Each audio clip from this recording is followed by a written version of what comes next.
This is the summary created from the video. Lecture 18 Packages II. Java packages play a crucial role in code organization and access control, as discussed in this module on the Java Development Kit. Setting the proper class path variable or specifying the explicit path at runtime is essential for accessing and maintaining Java packages. Import statements allow seamless integration of both API and user-defined packages, with the choice of importing individual classes or entire packages using the import syntax.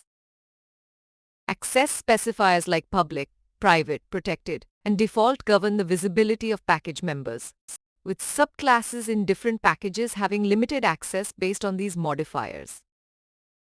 This example illustrates how access protection rules apply to classes in different packages, allowing varying levels of visibility for public, private, protected, and default members.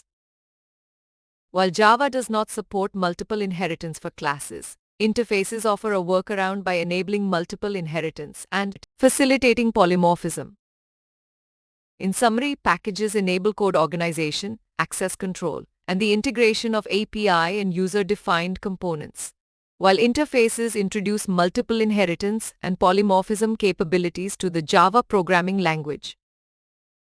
Please stay tuned for more summary videos.